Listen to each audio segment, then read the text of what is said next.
काली पत्नी की कहानी। अरे रानी, तुम सांवली, ऊपर से एक काली साड़ी, वो अच्छी दिखेगी क्या तुम्हारे ऊपर? पहले ही तुम्हारे रंग को देखकर लोग इतना ताना मारते हैं। पूरब ने रानी को बोला, देखो ना पूरब, मैं बोलती तो कहती सास बोलती है। हमेशा ऐसा लगता है जैसे कौवे को काला टीका लगाया हो। पति और सास का बोलना सुनकर जरा उदास हो गई। वो काली नहीं थी, कृष्णवर्णीय और रानी नाक नक्शे में अच्छी थी, पर पति और सास कलर को लेकर रानी को हमेशा ताना मारते थे। क्या करेगा वो भी, वह गोरा और रानी कृष्णवर्णीय है। लोगों को क्या है, वो तो नाम रखने में पीएचडी होती है। ब्लैक और वाइट जोड़ी बोलते थे दोनों को।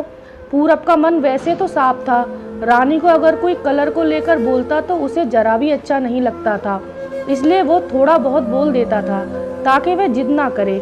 लेकिन जब वह बोलता था तो उसे इस बात का पछतावा होता था।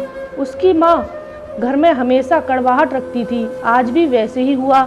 घर में उत्सव के माहौल में सुबह जब सास ने रानी से बात की तो वह थोड़ी घबराई हुई थी।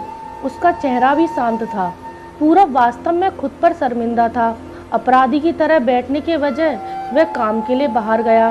कई सारी महिलाएं काली साड़ी पहनकर सड़कों पर चल रही थी। सभी ही गोरी नहीं थी, लेकिन उनमें वह काली साड़ी अच्छी लग रही थी। पूरब काम की जगह पर गया। उसका बचपन का दोस्त बिक्की और उसका पूरा परिवार साथ में था। जान पहचान हुई। तभी पीठ के पीछे से बिक्की की पत्नी आई। वह भी काली सांवली ही थी, काली साड़ी पहनी थी उसने। पीछे से एक आवाज़ आई, प्रतीक्षा दीदी, अच्छी दिख रही हो आप, आपकी साड़ी भी अच्छी है और आप भी। प्रतीक्षा के चेहरे पर खुशी आई, उससे ज़्यादा बिक्की खुश हो गया। पूरा बिक्की के कौतूहल से देख रहा था।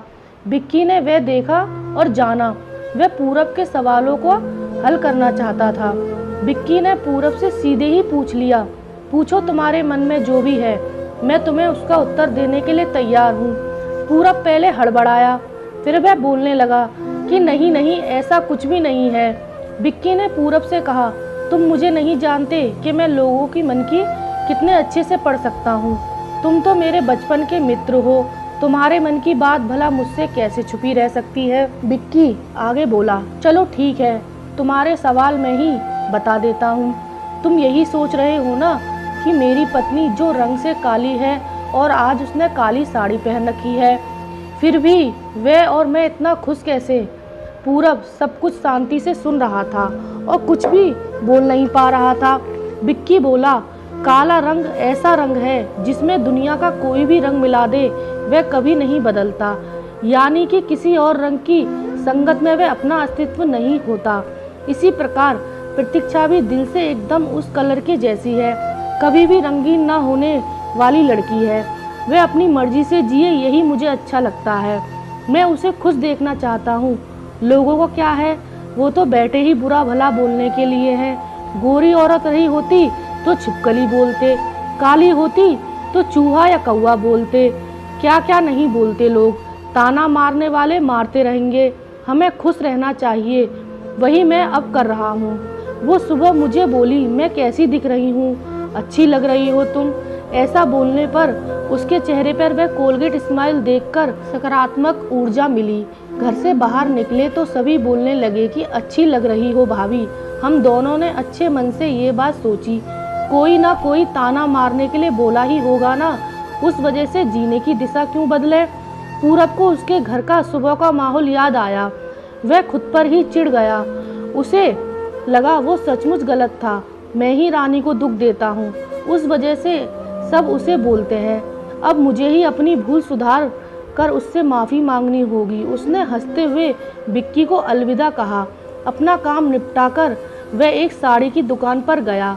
रानी के लिए उसने काले रंग की साड़ी ली और घर आ गया।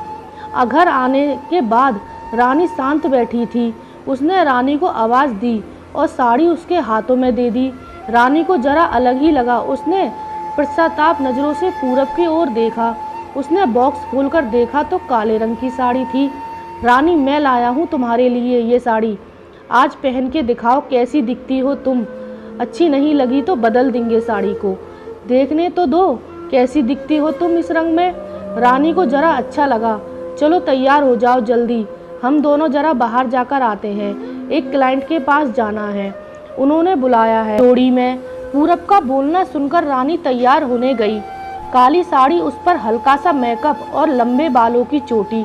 पूरब भी क्या, पूरब की माँ भी रानी को देखती ही रह गई। पूरब बोला, रानी सॉरी, हाँ, अरे लोगों की बातों में आकर मैं तुम्हें हमेशा बोलता रहा, और खरा सौंदर्य किसमें है यह मैं भूल गया था। रंग दो है यह जानकर फिर जीना छोड़ दें क्या, अपनी खुद की पसंद छोड़ दें क्या। तुम्हें काले रंग की साड़ी पहनना बहुत अच्छा लगता था ना, पर हमेशा तुम्हें टोकता था। अब मुझे समझ में आया, किसी भी रंग में रंगते वक्त मन साफ हो तो खूबसूरती निखरती है। तुम चाहती हो वैसे ही जियो, मैं कभी भी तुम्हें नहीं बोलूँगा। और हाँ, सचमुच सुंदर दिखती हो तुम, तुम्हारे रंग पर अच्छा खिलता है ये काला रंग। रानी के चेहरे की लाली और भी ज़्यादा बढ़ गई। यह बात सुनकर शर्मा कर वह पूरब के बोली, क्या आप भी। पूरब ने रानी का मुस्कुराता हुआ चेहरा देखा और उसके बदले हुए विचारों को पूरब खुश हुआ। मन ही मन पूरब ने विक्की को धन्यवाद किया, क्योंकि ये परिवर्तन विक्की के शब्दों द्वारा हुआ था।